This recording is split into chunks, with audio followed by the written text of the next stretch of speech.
If you listen to the show, you already know that we cannot exist without our sponsors. They are the ones who make things happen behind the scenes. So let's acknowledge Fuji Sports. We've been working with these guys for a while now, not only as far as this podcast is concerned, but also at the RŌL Academy. We've had their gear. I personally use their gis. What a phenomenal product. Yeah, I mean, Jiu-Jitsu, Judo, MMA, tape, bags, anything you need for your Jiu-Jitsu journey, you can find at fujisports.com. Let's talk RŌL TV. There's so much content on there. It's ridiculous at this point. But I think what is even more intriguing, as time went on during the project, we've been recording most of the events that were taking place here at RŌL Academy. At this point, I mean, we have guys like Chris Howder, Armin Fati, Rafael Lovato Sr., and Pete the Greek. I mean, there were so many different events that we've kind of recorded it. Don't you think that's amazing? I mean, points of reflection and kind of going back for all the students to see what really happened and refresh their memory. Yeah, I think it's great, you know, being able to go back and look at all these high-level practitioners, Octavio Cudo, like one of the names you didn't mention. And I mean, just these guys that have been doing this for so long come in, teach these amazing seminars and workshops, and it's all recorded and there for you to watch. Yeah, absolutely. So if you want to get additional savings on all this, type in code RŌL Radio at the coupon and get additional 30% off of your membership. Nice. Go to rolacademy.tv. What's up, everyone, and welcome back. If you haven't already, please hit the like, share, subscribe, download, listen, and whatever other button there is, and leave a review wherever you listen. This ensures that we can continue bringing you the great guests and amazing content that you've come to expect. This week's guest joins the podcast to discuss the beginnings of BJJ in his homeland of Estonia, the evolution of training in BJJ, the characteristics of a good coach, and more. Here's the RŌL Radio with a pioneer in Estonian BJJ, Jorgen Matsi.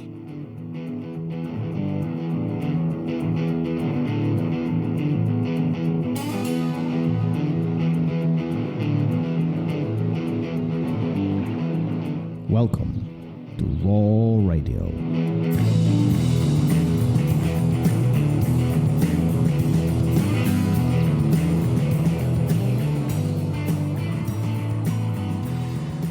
And we are live.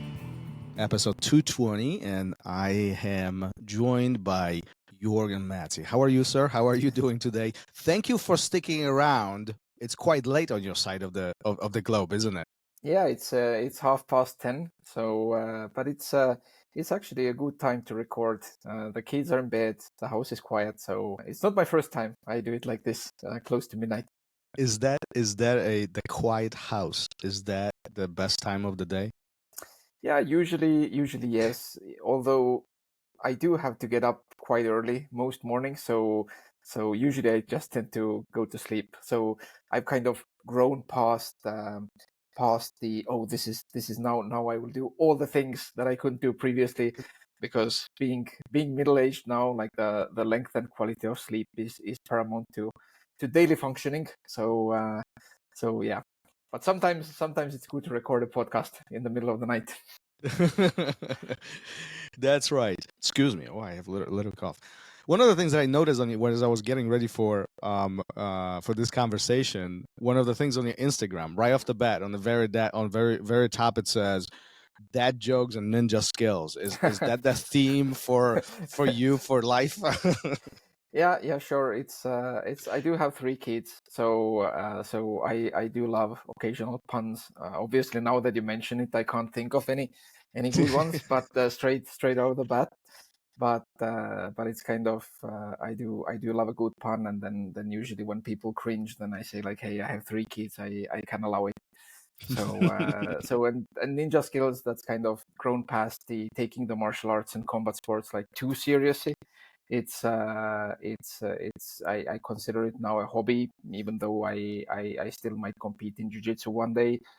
Again, right now I'm pretty busy, so I'm not thinking about that. But yeah, I definitely look at it in a more lighthearted way than maybe 10 years ago when I was still actively competing in both jiu-jitsu and MMA as well. Was jiu-jitsu more serious back then? A decade ago? Was it a little bit more on the forefront of your mind? Yeah, or sure. It's the in my 20s, kind of going back a little bit. It's actually my first real martial art was Aikido, Mhm. which I consider almost totally useless in regards of actual combat prowess.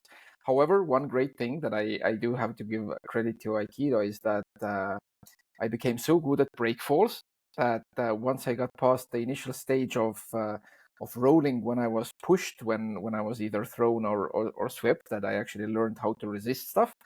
It was actually great that when I went to university, we were able to, and I was able to full on train with the university judoka and wrestlers without getting hurt, even though like I got my ass whooped very hard.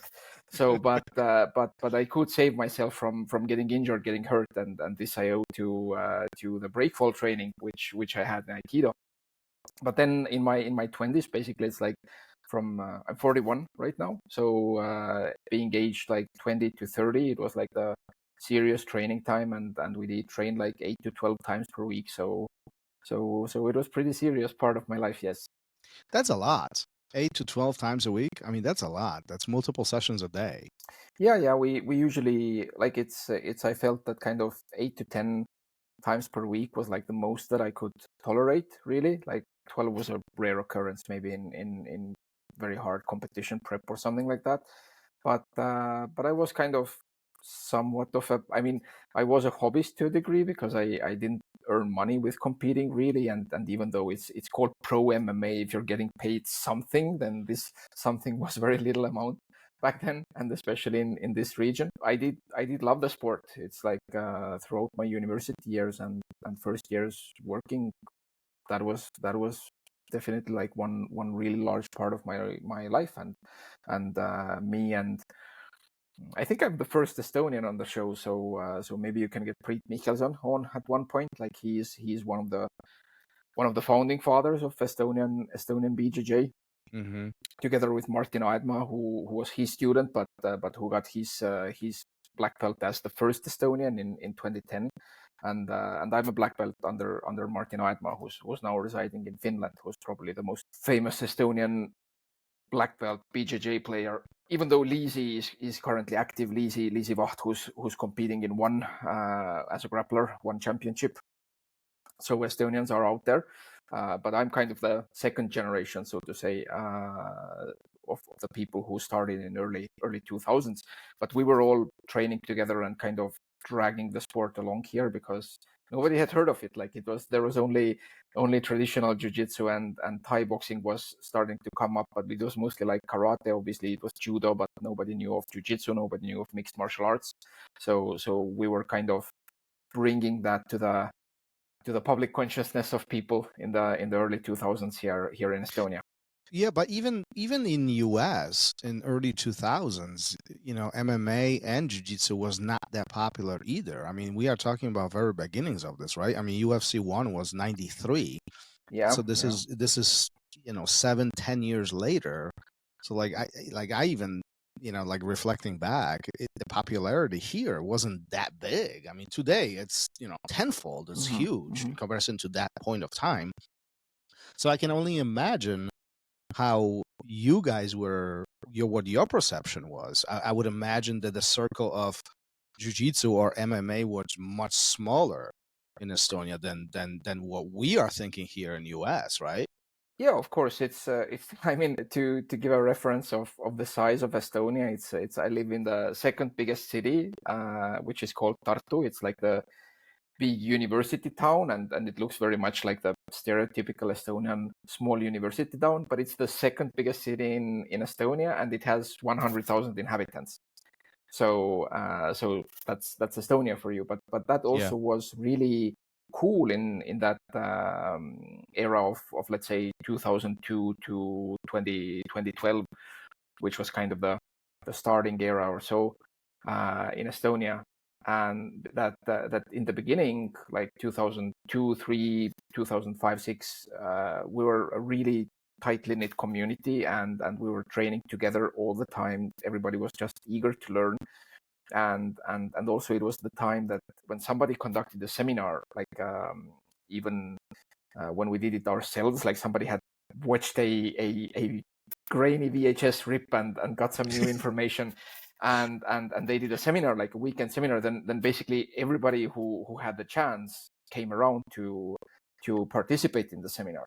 Whereas now in Estonia, even you see that kind of, you can bring in a guest instructor for a seminar, and people will come, but the majority is kind of like, okay, I'm training during the week, Monday, Wednesday, Friday, or something like that, or Tuesday, Thursday, and if there's an event on a weekend, then people have other things to do. Like I can't say nobody, but it seems that less people are like, way more people are taking it as a proper hobby, which is a good thing, but way less people are taking it as an obsession. Even myself, just like that. It's like I'm not traveling to a black belt seminar to Tallinn these days, even though when I could, I just want to spend time with my family, because otherwise I couldn't do that. So yeah. Do you think that's because the jiu-jitsu has grown and it's more popular and more accessible? I mean, like, even on the internet, you can get almost anything anywhere at any time, but also there's accessing people in person is much, much easier.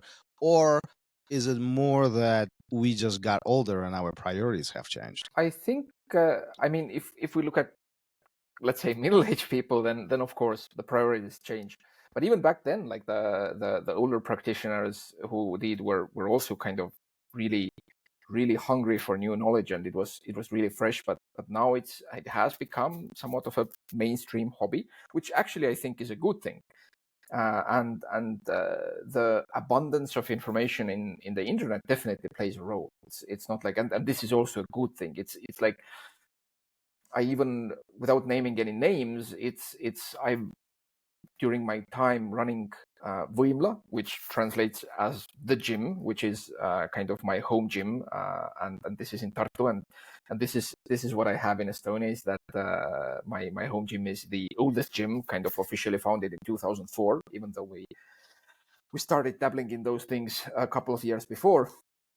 But I have turned down high-level world-class instructors because who have offered to come and teach a seminar, even though I personally would even like to bring them over and make a contact, but just considering the amount of money they were asking for the material I know that they're going to teach, it's not going to be anything revolutionary. It's like, knowledge-wise, I can, and my students could have gotten the same information from internet, and I know that not enough of the Estonian community will show up on a weekend and pay the money for just kind of this celebrity experience, for the lack of better word. So yeah, but in 2005 or 2010, everybody would have run and paid whatever they had to pay. But now it's different. Yeah, no, and I think that's not only region oriented. I think this is all around the globe, where from conversations from different instructors and academy owners, we are noticing that popularity of seminars is just going down, and it continues going down. Yeah. Where I know a very famous names used to ask a lot of money, and now they have to ask significantly less, and even then it's very difficult to justify that attendance. I think mostly because the information is so accessible everywhere, and that in-person interaction is just not enough. Yeah, not enough to justify it. And there was a time, like nowadays, I feel that even the really good athletes are becoming better coaches on the average, especially the ones who really want to do the seminars. But there was a time, I would say, when jiu-jitsu was already blowing up, like maybe, let's say, like circa 2008 to 2016 or something like that, when you had abundance of high-level competitors who were going around and teaching really crappy seminars. Like it's like I've been to some of the seminars, kind of it was still the very, very traditional way, where you had like where people paid a significant amount of money for a seminar, and then there was half an hour of warm-up of jumping jacks and push-ups and sit-ups.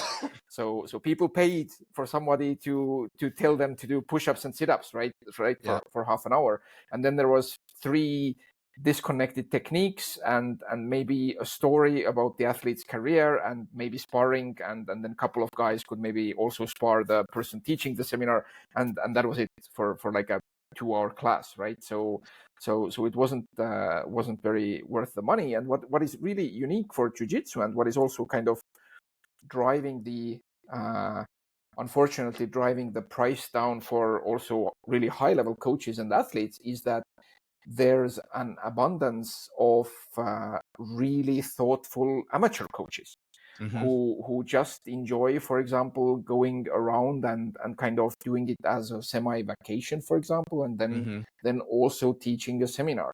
And some of those not well known at all coaches can teach a better seminar than a world champion. So yeah, so I think that's a wonderful scene. I think that's becoming more and more visible too, where some of the guys who don't have an academy, they are not well established competitors. They just love teaching for the sake of teaching. Yeah. And they offer very high quality material. Because I'm curious, speaking of all of this, do you feel like teaching versus practicing are two different skills, or they are more combined? In other words, if somebody's very good at jiu-jitsu, can they teach very well, or is there a different skill set associated with it? No, they're definitely separate. It's like this is also what you see in any sport, really, is that the majority of super high level coaches, while the most of them do have competitive experience, they haven't been at the highest levels usually. Obviously, there are very high-level coaches who have also been the highest-level competitors, but they are rare cases. Like most of them have been in the sport as youth or kind of entry level to some degree, and then they have really turned into coaching. And this is what I've always considered my strength, is that because of we had to spearhead the Estonian BJJ in itself like that. There was like, we didn't have a teacher. Like it was literally me and 2 other guys in Tartu, and then Priit Mihkelson and maybe 5 or 6 of his guys, and everybody was pirating VHS reels where they could, because it was pre-YouTube, and occasionally getting hands on like the Grappling magazine or something, which also had a DVD in it or something like that, or kind of ordering the Eddie Bravo book or stuff like that, and then just being a sponge, and then thinking that, okay, like here do I have like a bunch of techniques, but how do I actually teach that? How do I make it into a system? And this is where I have to give credit where credit is due, is that really, really early on, when all this crowd shifted from traditional martial arts to BJJ and MMA, and understanding that, okay, like these things need to be practiced as a sport to be functional even for self-defense, then we really fast found the Straight Plus Gym. And Straight Plus Gym back then, like they were the only ones, like Matt Thornton, his videos, and later John Kavanagh in Ireland, like they were in jiu-jitsu and MMA community. They were the first ones or real pioneers who were talking about that these combat sports, they need to be trained like sports. Whereas most MMA gyms were either kind of like brawler tough guy gyms, or also had traditional martial arts roots, and Brazilian Jiu-Jitsu very much had like this very traditional teaching method, like this traditional Jiu-Jitsu teaching methods, and even very late to their like late into the 2010s, like you could see sometimes Brazilian instructors also teaching, for example, Gracie self-defense, and essentially teaching it in the same methodology that traditional jiu-jitsu was taught, which is we know that this is not how skill acquisition is done in physical movement. Like there's no way around it. For whatever you learn it for self-defense or for sport, it doesn't matter. Like there's generalizability of how you teach any physical movement or physical skill, and the traditional martial arts way is not the way to do it. Yeah, no, absolutely. And I've had Matt Thornton on the show here. What a brilliant mind. I mean, I could talk to that guy for hours. I mean, what a smart individual. At the same time, I do have to say that I remember the times back in the day, and not that long ago, 10, 15 years ago, where somebody's getting ready for no-gi competition or MMA competition. They are training in a gi, and you ask them, what is my plan? And they are like, oh, the same thing I've done before, right? So like this approach of this very cookie cutter, ignorant like approach to training versus today we are much smarter than that. We know that one is different than the other. There are different rules of engagement, and this is where coaches come in and play, and they really should be suggesting specific way of training for that particular event, not necessarily this cookie cutter approach of we just train and whatever comes my way I'm going to deal with my own way. Have you noticed the same thing in your past? Yeah, but I think kind of like this never really hindered us, or I think like in the early 2000s, mid 2000s, we were kind of ahead of the curve. Like we were just starting out, but thanks to the SBG crowd and also late Carl Tanswell from UK, like he played a really huge part in kind of my development as a coach. Like they already thought about kind of things. Like it was 2005 when I trained for a summer in UK in Carl Tanswell's gym, and they, for example, they were doing simulation training for MMA, which kind of I was studying psychology at that time, and I kind of started to specialize in sports psychology, and so I knew of simulation training, that you kind of prep for an event. But I think the way, for example, that they did it for MMA, for even amateurs, like you had the same gear, you did a walkout songs, you had extra crowd in the gym to kind of cheer on, you had mock corners to give advice, and essentially the competitor's opponent was also coached the game plan that the opponent was likely to follow.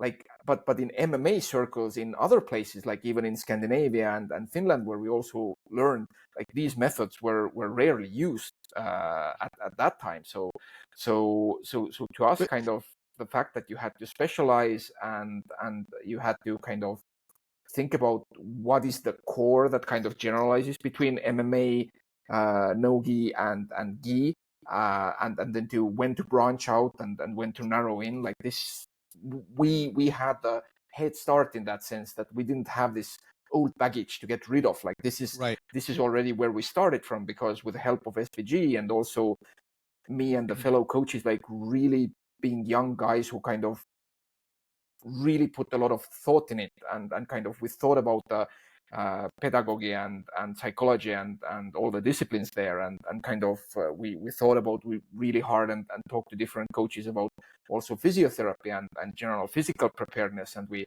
for example, I think we were one of the first, if not the first, people who tried to do CrossFit in Estonia, because this was way back when Hackelman posted the workouts of the day on the website, and that was CrossFit. And around these days, these regions, like nobody knew what it was. But we realized super fast that, okay, like if you take the CrossFit model, while it might be motivationally cool for somebody who's just wanting to exercise, to supplement your MMA training with that, it's just too high volume. And kind of we realized it already in like mid 2000s, but kind of CrossFit blew up only way later, and still many fighters and jiu-jitsu fighters kind of still try to do CrossFit as general physical preparedness for their sport, whereas it's not the best solution if you do it like additional. So yeah, I don't know where we started. Let me ask you this then. Let me ask you this. You're talking about 2002, 2005. You guys are thinking about these things. You're way ahead of the curve, right? Yeah. And it's only like literally 10 of you guys, okay? Yeah. Like that's the reality of this whole story here, right? Yeah. How come today not everybody does it? Why there are places, academies, and gyms who don't adopt this, and they are still way in the old school ways, and they are in a way stubborn in their own ways, and they are unwilling to look at the big picture, saying, listen, this has been existing for 2 decades and we are still not doing this. Yep. I mean, I think now in the past maybe like 5 years with obviously the Danaher DDS, Danaher Death Squad, and nowadays B Team, like how B Team trains. now it's changing, and people are talking about this like ecological training model, like this is all the rage right now. To me, it's kind of, whereas it's a very good way how to train, and this is definitely how you should train a sport. Like it's in sports psychology, we've known about ecological training system for sport games, and combat sports are sport games. Like there's no way around it. It's like, again, this was propping up already in 2000s. So I think nowadays, like most people actually see where the results are. So if you're also looking at MMA guys, they try really hard, like the elite MMA gyms try to make the training as ecologically valid as possible while keeping it as safe as possible. Like in MMA, it's especially crucial. Like you hear these days that top level guys, like they spar very rarely. Whereas in like, and this is what we also did. Like it's like in 2000s, like we sparred hard all the time. I know. I remember. Yeah, I remember yeah, my days. Yeah. yeah. So even though back then, even the kind of like, we still thought like, okay, like maybe it's not the best to get hit into the head a lot all the time. Like maybe that's not the best way. So we kind of try to a little bit maneuver around that. But if you have a bunch of guys in 20s training for MMA competitions, then there's going to be some hard sparring. There's a lot of testosterone in the room, yeah, a lot of yeah. ego, and Yeah. I mean, we tried to, like, we couldn't hurt each other because it's there was just so few of us, and we always also wanting to on the parallel, like this is the thing. It's like we always on the parallel. One thing was that we had to think about how to best train ourselves, who we wanted to compete, and we were young and all that. But at the same time, we wanted to popularize the sports, and our average beginners course had maybe 20 people, out of whom definitely maybe 10 were young and athletic, but the other 10 were like in their 30s, in their 40s, and maybe that was the first sport they've done in like 15, 20 years. So this has, like, since day one, this has always also been like my passion. Like on one hand, how will I get better? But on the other hand, like how can I make this 3 times per week hobbies the best they can be within the time that they're willing to offer, and without breaking them? Because if they train really hard for 2 months but then are out for 10 months, that's no good either, right? It's like it's far better if they train half-assed for the whole year, as opposed to training hard only for 2 months and then being out for 10. So this was always like an interesting problem for us to solve. It was the same, I think, for all the Estonian coaches who kind of led that, like me, Preet, Martin, and others. But where you started from, I think now it's changing. I think now you very rarely, yes, you might have some like really old classical masters, air quotation marks, who come in and then ask you to do push-ups and sit-ups, and then teach 3 random techniques, and then tell a story, and then maybe spar. But in most cases, I think, especially in seminar format, it's like the coaches really think about, like, it's you either need to kind of teach something that's important in the current meta. So for example, if we take like Lachlan's 2019 ADCC run with a K guard and kind of the backside 50-50 and all that, like this was new. Like this is, then you teach that. So it has to be, was it 2019, right? Or was it 2021? I don't remember even. Yeah, I remember, but there was Yeah. So anyway, it was kind of when this type of leg lock game like sprang into prominence. I think it was 2021, maybe, whatever. Like somebody in the audience will write a comment somewhere and correct, like, what are these guys even, like they don't know when Lachlan made his bronze medal run, like what year it was.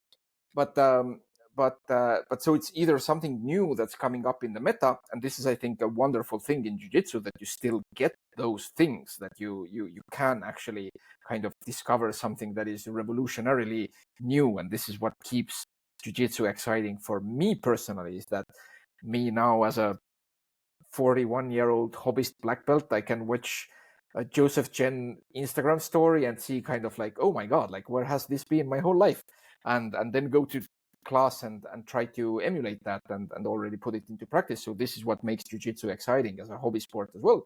So you, as a coach, you either offer that, or you as kind of a visiting coach or a seminar, teaching a seminar, you can offer like another angle or revolutionary, for the lack of better word, like a revolutionary idea about how to train something. So you offer, for example, specific resistance drills, which this specific gym might not have thought about. So I mean, it's like, who will wag the tail if dog knots itself? So I will bring as an example my it's up in YouTube. It's like I boldly titled this video "All the Takedowns You Ever Need to Know," where I kind of show a couple of chain wrestling drills which I think are very valuable for any non-wrestler who wants to learn and practice takedowns in the context of like to supplement their jiu-jitsu, that they haven't wrestled for 10 or 15 years since they were 6, but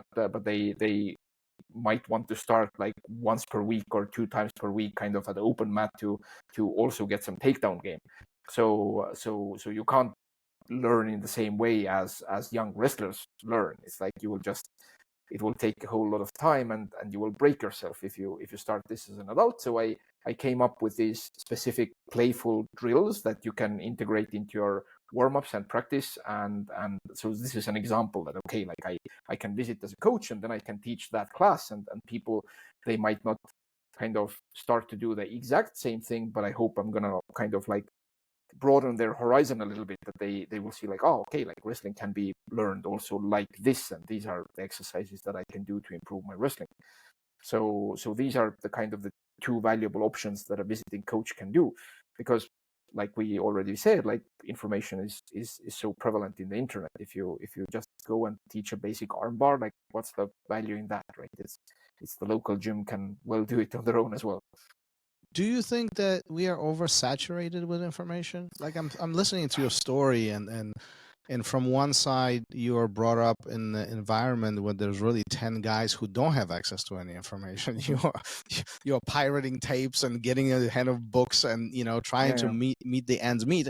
And honestly, that's how I started 20 plus years ago. Like we went to the gym, but there was no video. There was no like I often said this story. Like I remember having a book from Carson Gracie Sr. and there's like 4 pictures on each side, on each page, and you scratch your head as how did he get from point A to point B? Like this doesn't make any sense. Because there is no explanation. There's just 2 pictures. But like but that's how we trained. That's how life was back then. In late 90s or early 2000s. Today, can get everything anywhere at any time from anybody. Do you think that that's a good thing, or are we getting flooded with the information? And now, especially new students, they don't know what to do. They don't know where to start. I mean, that's why they come to the gym, right? It's that's why they still come in. We even often, me and the fellow coaches in our gym, we kind of occasionally make the joke that kind of like we show some, because our gym has this model where we have like a 10-week beginners course where we don't take new members during the course. So everybody starts together. You can join in the first 2 weeks, and then it runs through a fixed curriculum, like 3 times per week, 10 weeks, so 30 sessions. And the most important thing that we tell them is that kind of actually you kind of need to learn, or what the course will teach you is how to learn jiu-jitsu. It's not about the specific positions or techniques even, but you will get the idea of how to learn. So essentially, when the course finishes, we kind of can tell them, or occasionally in the class tell them, like, okay, like you have the principles of guard passing now after the guard passing 2 weeks. So you can go to internet and figure out, you can get like a gazillion of passes, and also these days even better, you can get like different passing systems. Like you can get your body lock passing, you can get your outside passing, and you have excellent coaches teaching those kind of sequences of passes and combinations.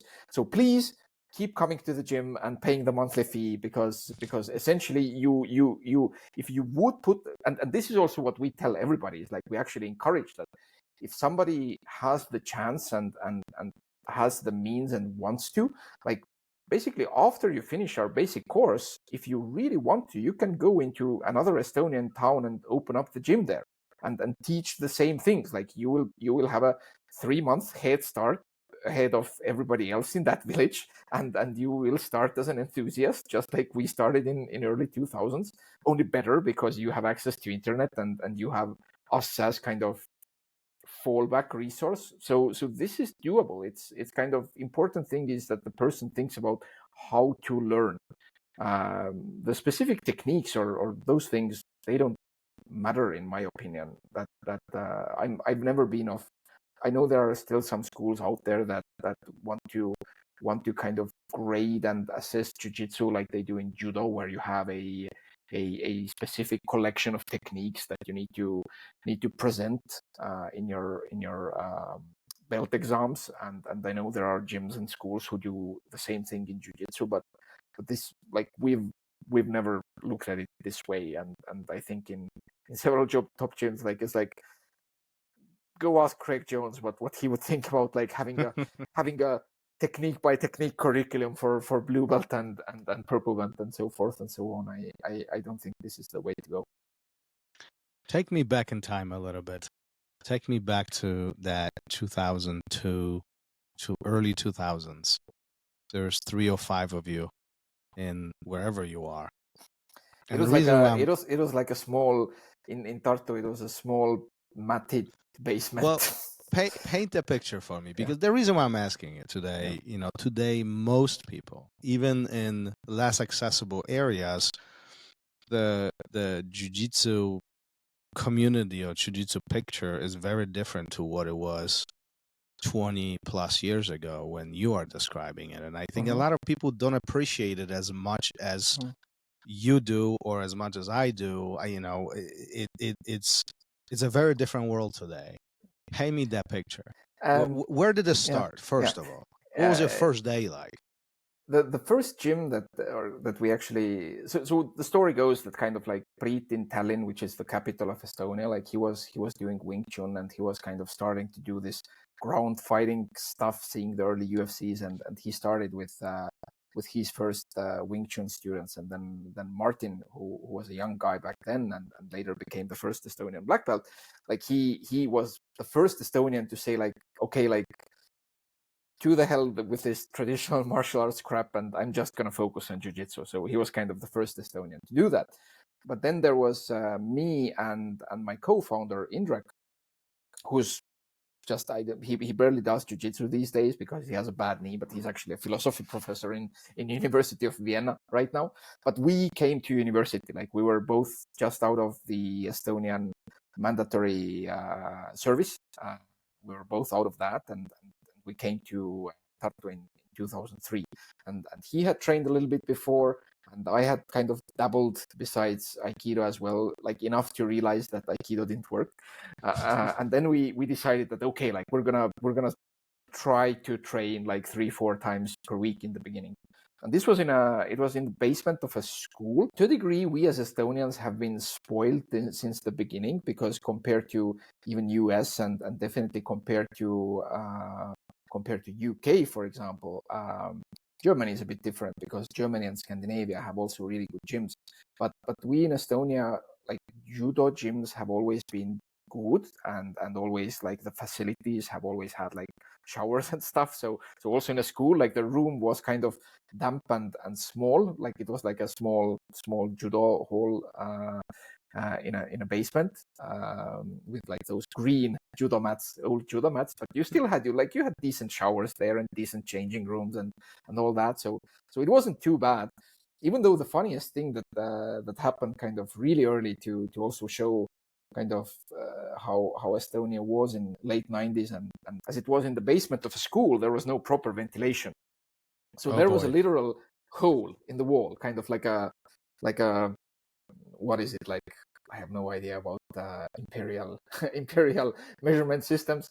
So whatever, like a small hole in the wall, which we plugged with like a stuffed plastic bag in the winter, not the cold to come in from there. Yeah. But in the warm times, there was just a hole in the wall where the air was coming in and going out. But this was a very convenient, since there was no like furniture, and it was like a narrow. In Soviet time, the room was used for shooting practice actually. So it was like very narrow and kind of long. Yeah. So the hole was in the wall, and we usually kept the timer or the phone there.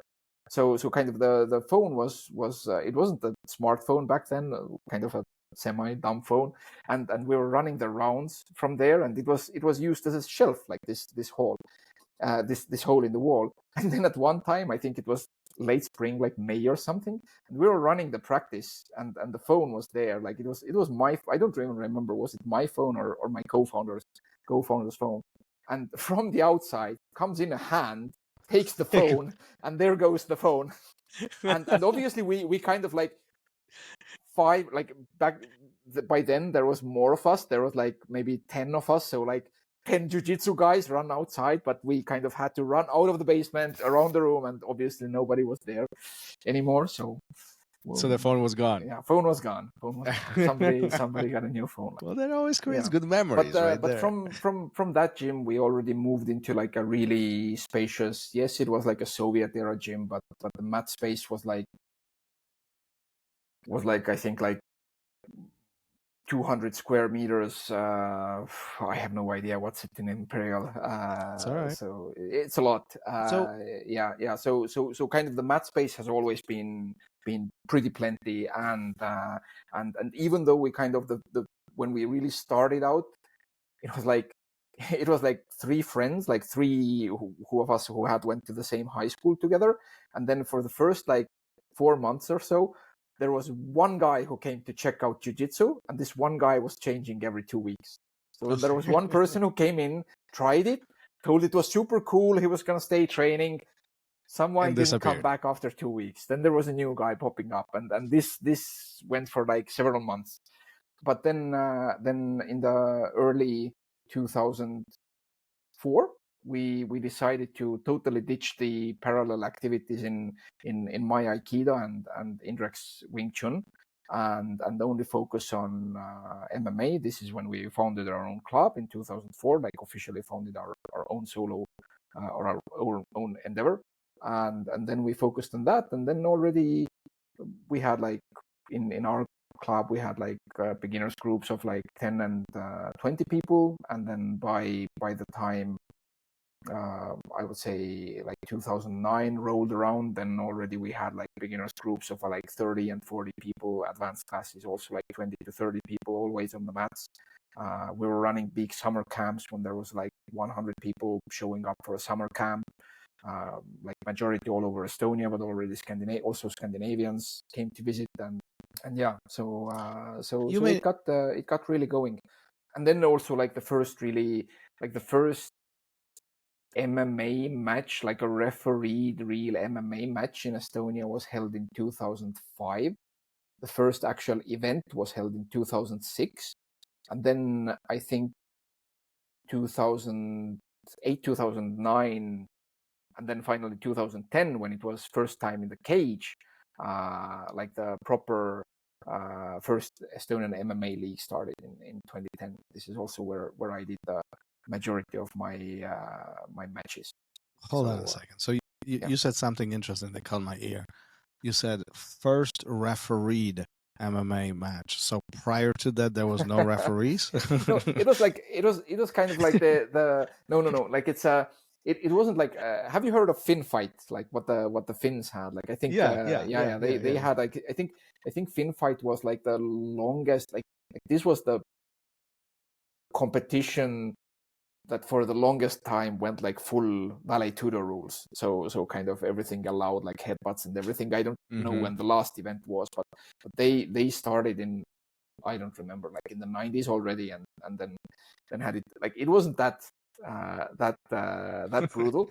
But I think like in like circa 2005 or something, there were like jiu-jitsu guys who were doing like traditional jiu-jitsu guys who were doing kind of like MMA, but with helmets also, like kind of these like Daido Juku Kudo style, like plexiglass helmets. So that was going on and it was happening. So there was an event called like Free Fight or something, but it was like it didn't look like proper competition. So in 2005 there was this Thai boxing and K1 event that also had like one MMA match, where there was also kind of actually an there was an actual referee who knew something about MMA, and there were ringside judges who also had been training themselves. They kind of knew what they are doing. Kind of knew what they were doing. This was 2005, and then in 2006 there was this actually supposed promoter from the US, was kind of a shady character who came in and put on a show called Battle on the Baltic, which he wanted to do like a series, but I have no idea where he got his money from. He himself was put himself in the main event, so if somebody wants to know who he is, they can check out Battle on the Baltic on Sherdog or whatever, which had like a heavyweight tournament, but it was held in like the biggest, most expensive indoor hall in Estonia. This was also when I did my first match. This was like full MMA rules. I had trained for essentially properly like 3 years by that time. I had just gotten my purple belt, and then I went to do a match with like where elbows and knees on the ground were allowed. That was pretty wild. Old school. Yeah, very. I just looked it up. Yeah, I just looked it up. I see it was one of the matches on the card. At some point, you mentioned several times, actually, you made this comment that there was a point of time where you realized that Aikido wasn't as useful as you envisioned it originally. Yeah. I'm wondering if there is a particular event or particular situation that really opened your eyes definitely. to the situation. Definitely, it's kind of tied to the so I think it was 2001 probably. So it was the same guy we founded the gym together. Like, he was practicing Wing Chun. We went to high school together, right? So we were friends, and he was practicing Wing Chun and I was practicing Aikido. We kind of both thought that we were kind of the hot shit, right? It's like we kind of you were the badass, huh? Yeah, you knew yeah. what you were doing. We were thinking like, okay, like it's like these are cool styles, like they both have their merits and stuff. But they in Wing Chun, and their head instructor was actually Preet Mikkelson, who is kind of this defensive BJJ guy now. Like they in their club ran what they called like Bloody Thursdays, where they essentially put on like small gloves and kind of fenced headgear. So they put those on and kind of did sparring, essentially, like back when nobody of them really knew what sparring was. And they sparred my friend. We had like sparring, and we realized that even though we both thought that we kind of knew our respective styles fairly well, it still looked like two like ugly two teenagers fighting. So we both like I think I got my ass whooped. I'm like it's like or it was kind of like back and forth, but we realized that like nothing we did actually resembled what we had trained and what we had thought that was going to work. It looked like ugly, like two guys doing ugly boxing and ugly wrestling who don't know neither how to box nor to wrestle, but it still looked like that. So we kind of started to think from that point that like maybe there is something wrong, like with the system per se. Like maybe there is something wrong with kind of the stories that are being told and about those katas and how you become a master after you do like 10 years of those forms and katas and all that. So did you feel like kind of planted the seed? Did you feel like you wasted time training the other arts? Because it's not only Aikido, right? You've done other things, right? I kind of I started I did Aikido. I mean, I did lots of sports as a youth. Was kind of bad at everything, so switched after a little while. But the first martial art was Aikido. My parents had said that they probably thought like the thing was just the availability. It was like there wasn't really I'm like even from a smaller town, so there wasn't a judo club back then. Wrestling was like there was a wrestling club close by, but it was not close in a close by town. So, but it was still too far to commute for me alone as a kid. So kind of there was actually no, and all the boxing gyms were Russian gyms back then. So it was kind of the boxing and taekwondo. This was done by Russians, and there was kind of this tensions between Russians living in Estonia and Estonians back in the 90s. I mean, nothing too bad, but still, you like the children went to the respective schools with their nationality, so they couldn't put me into any kind of combat sport when I was a kid. And then when I was a teenager, I think I was like 15 and 16, then I thought I want to do something cool. And I had seen like Aikido on TV, like not even first Steven Seagal, whom I have a ultra conspiracy that I think he's like a CIA plant to bring down the Russian combat effectiveness. So that's why he's been planted into right? Russia to kind of undermine the Russian fighting prowess. Jokes aside, like it's like I think I saw like those Aikido founder magical tapes where this old man is throwing people around and they're flying left and right, and I was like, oh my god, this looks so cool, I want to do that. And then I trained it a lot, and I'm really appreciative because this was also a club where actually the main instructor was actually like, he had some sambo experience, so he knew a little bit of grappling, and he was actually Ukrainian, who had emigrated to Estonia and married his wife here, and most of the other people training were also Russians. So I actually got to kind of practice my Russian and got to actually know kind of this part of Estonians who are ethnically Russian, and that was really cool experience. Like they were really cool people. But then I realized that Aikido really didn't work with the story I told you, and then we started to think like, what is the best way to actually learn self-defense and hand-to-hand combat and all that. And this is kind of the huge upside that we had, that we essentially started to think about how to become better coaches and better practitioners from day one. So this is like literally like from the first day I was also starting to train, I was also starting to think about how to teach and how to learn. So hence why I think I've always been a better coach than an actual practitioner. But do you find yourself as a good coach? I think so. Like it's like now there are a really lot good coaches, but I think like maybe 10 years ago, then kind of the overall level was lower, and yes, I do think I'm a good coach. So after all these years, so we're talking about 2 decades, yeah, doing all of this, right? Doing martial arts in general, MMA, Jiu-Jitsu, and other things you dipped into. What makes a good coach? If you were to identify this and narrow this down into few characteristics, something that really is a must, something to really look out for as you're looking for a coach, or perhaps you inspire to be one. I think it's the passion of seeing people become better.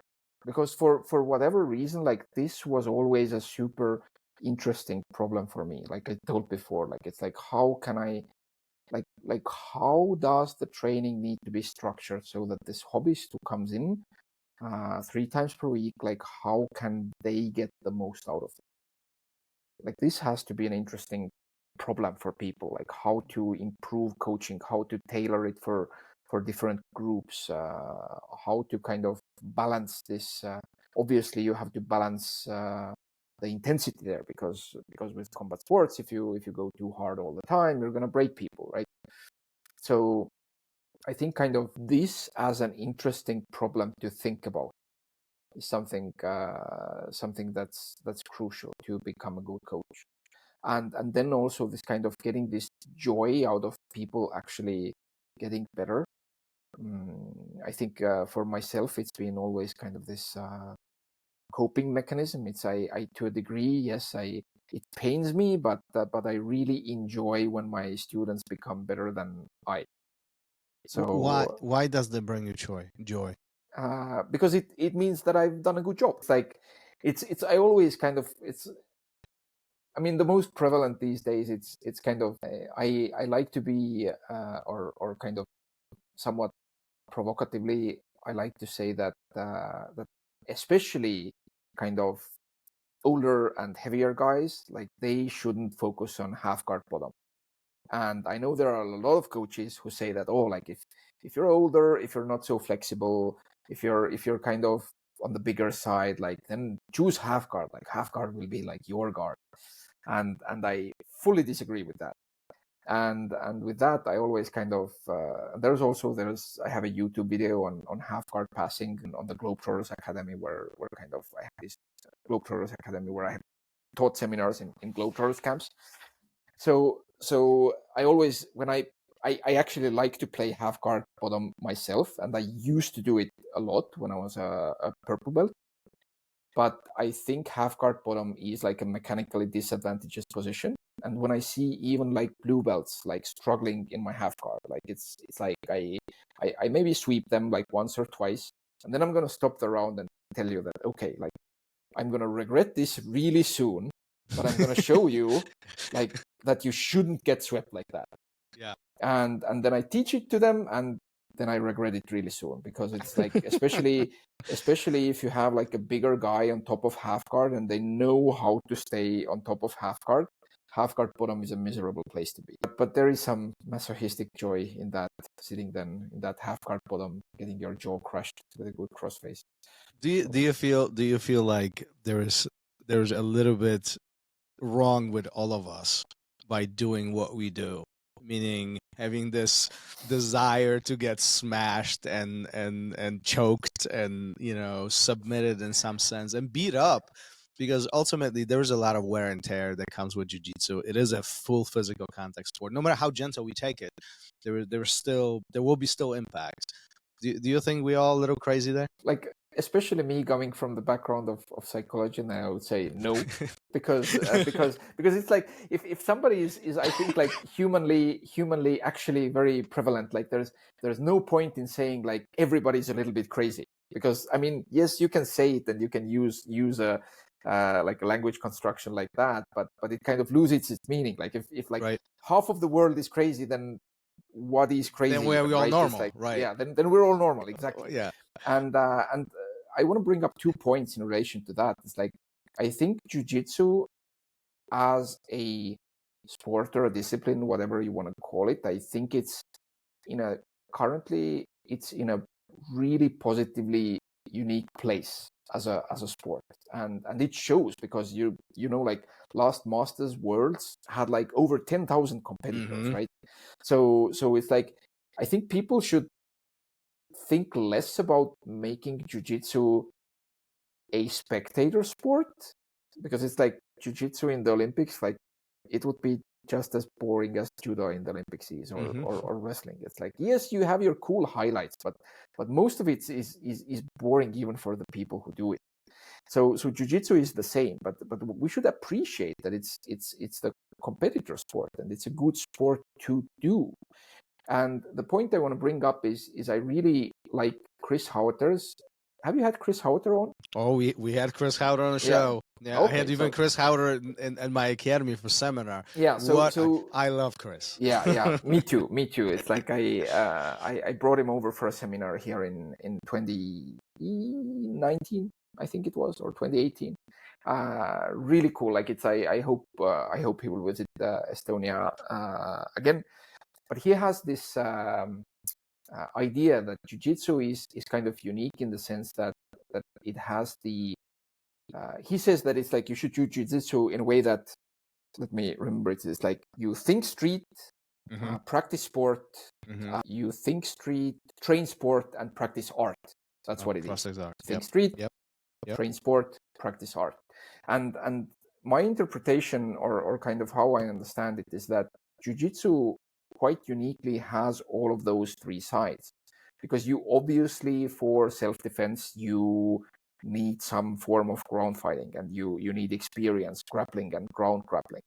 However, it is really unhealthy to from day to day train with a self-defense mindset, because it makes you paranoid, and it's kind of like it's like thinking about in training about essentially killing or being killed.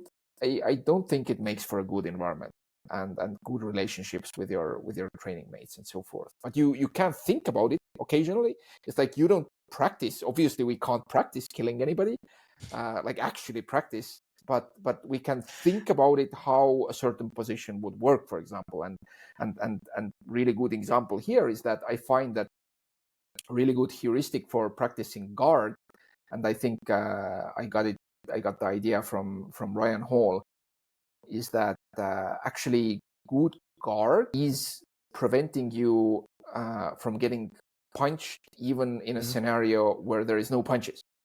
Because if you think about distance management in a way that would prevent strikes, it's also going to be good distance management in a grappling scenario. So there's carryover there. But you can occasionally think about that. Okay, you can ask your training partner, if you're interested in self-defense, you can say like, okay, let's put gloves on and let's do some slaps, right? So you think street, you can think about how it would work in self-defense. The majority of the time you should train as you train a sport. Because this is on one hand, this is the part that makes you stronger and better and more capable. But on the other hand, it's also fun, because sport essentially is games, and you practice it, you train it as a game. And this is all what the eco craze now is about, kind of like inventing essentially games, which makes training very fun. The eco training is very fun. You invent games that would have good ecological validity to train the things that you actually need in that discipline. But then in jiu-jitsu, you also have still the art. You can still get creative for the sake of getting creative. And this is the mindset where because when you only think about sport, you only think about certain outcome. You think about the win condition and how to reach that. And this, and we see it in kind of other sports as well, like being in this mindset, which is essentially a positively competitive mindset. It can somewhat limit creativity, and also can limit like the artistic side of fun. So what we really can do in jiu-jitsu explicitly is that sometimes we can deliberately sacrifice efficiency for fun. We might go for techniques that we know are suboptimal, just for the sake of it. Like we can do like a whatever rolling back take thing, even though it puts myself in a risk of my back being taken in training, just because it's fun.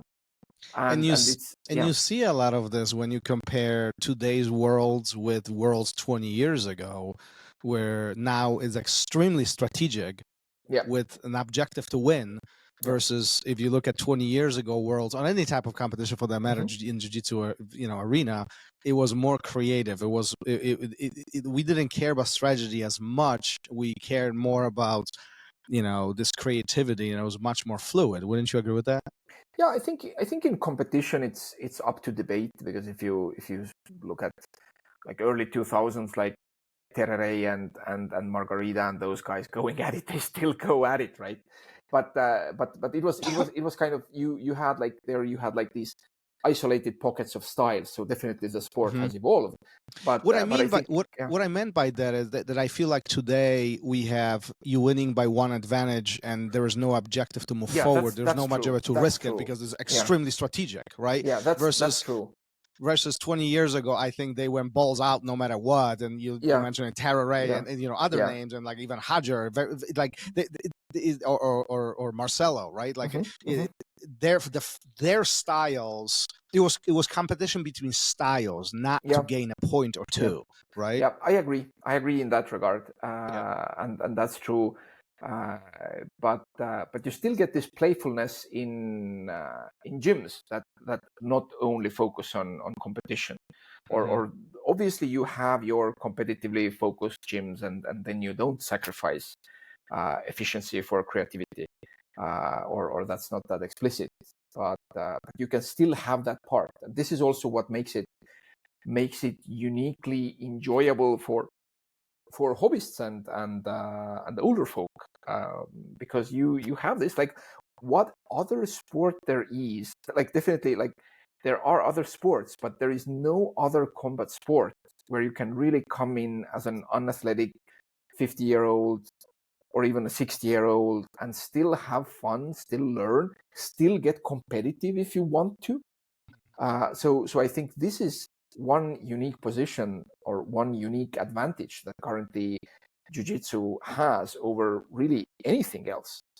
And tied into that is I think, and you asking kind of, are we crazy about like having people sit on us on the regular and then making us feel miserable, is that, and I don't remember where I heard it from. It's not my original idea, but unfortunately I can't remember whose quote it was or what kind of made me think towards that. Is that I think the physical closeness, the safe physical closeness that we feel, that we can feel in jiu-jitsu, it's inevitable because it's literally like we're grappling other people.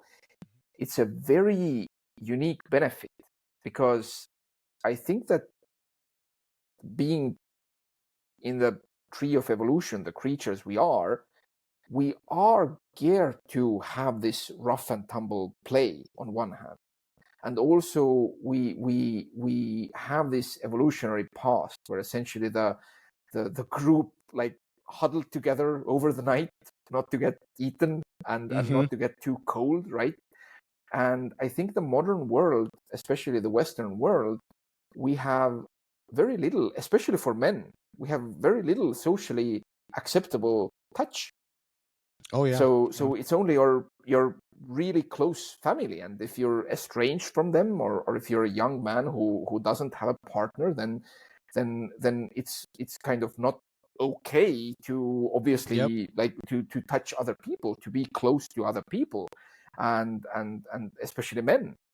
So jiu-jitsu offers a unique, safe environment where essentially we can just cuddle each other, right?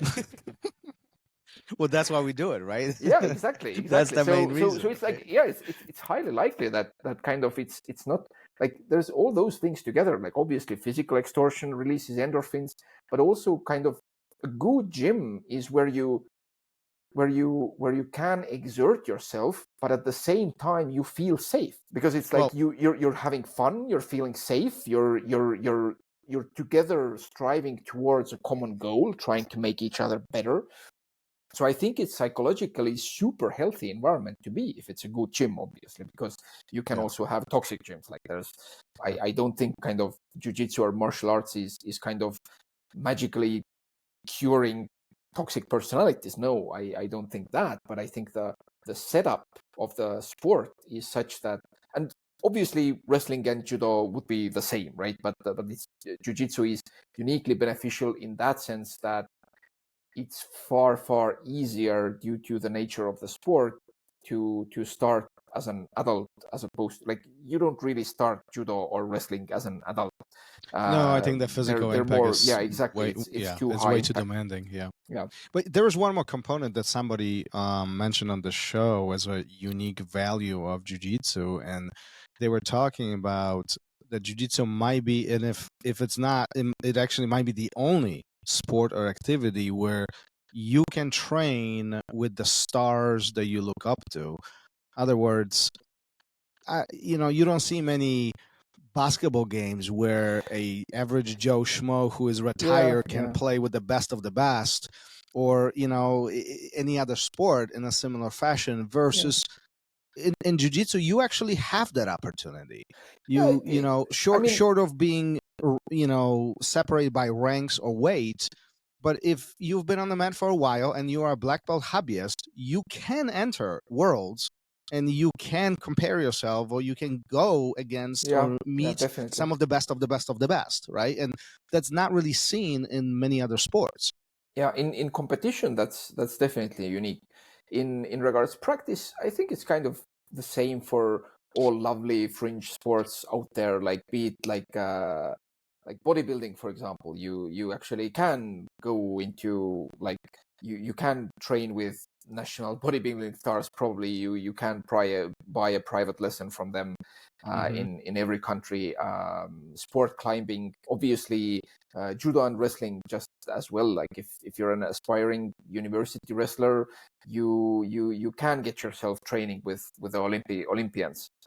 So it's just like a nice perk of, and this is the same thing where when you go to train, it's like when you're climber, like a rock climber, for example, you go into like a climbing hall in another country and town, you're sure to make friends if you want to. So and the same thing in jiu-jitsu, and this is lovely. Obviously, it's I think it's a huge pro for practicing when looking for a hobby where you want to and will be also social, because obviously you can pick up running or triathlon and do it alone, right? If that's your jam. If you're fed up with people, then jiu-jitsu is maybe not the best. But if you want to also be social, like then picking up jiu-jitsu, because it's like if you're already like blue belt, you can essentially go into any gym in the world and you'll be likely accepted, at least in kind of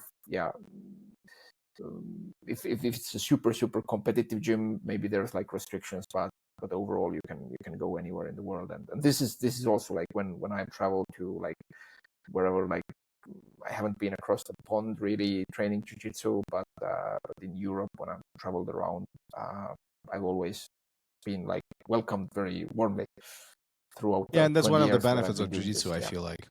That's one of the jiu-jitsu community perks that, everybody's very welcome, short definitely. of, handful here and there, but it's very, very welcoming. So if anybody's looking for a hobby, then obviously jiu-jitsu is the best. But if you don't want to take jiu-jitsu, then take some other fringe sport that's only right. Like a few select weirdos do.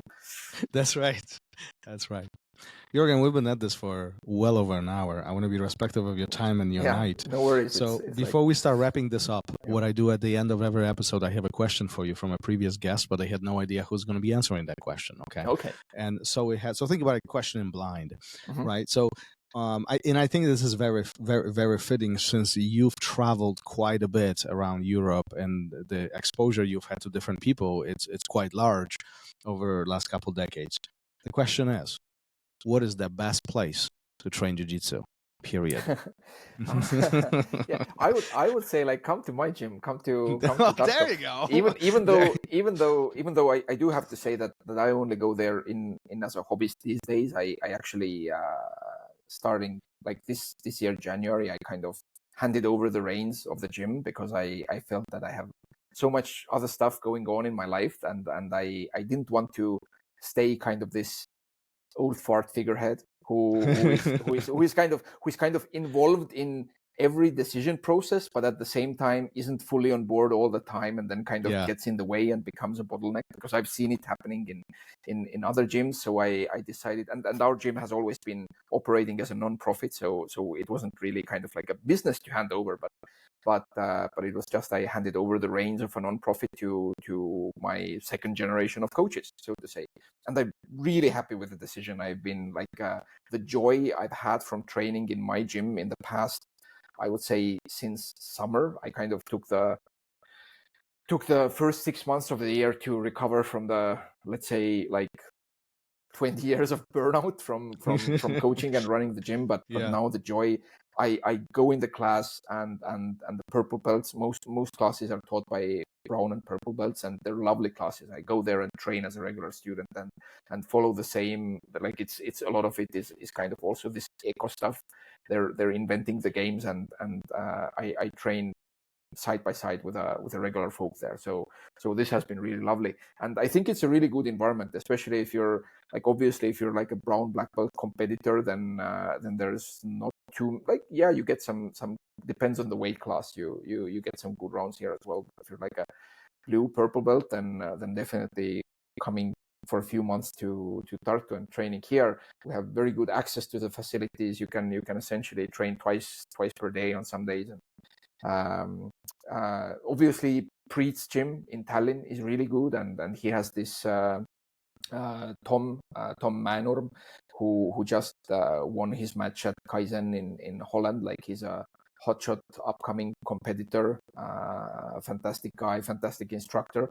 So obviously I'm hyping Estonia here. If I'm thinking kind of wider, like, it's like I haven't been there, but it's like, if you're a competitor, like a high level competitor, aspiring competitor, I would go to B team.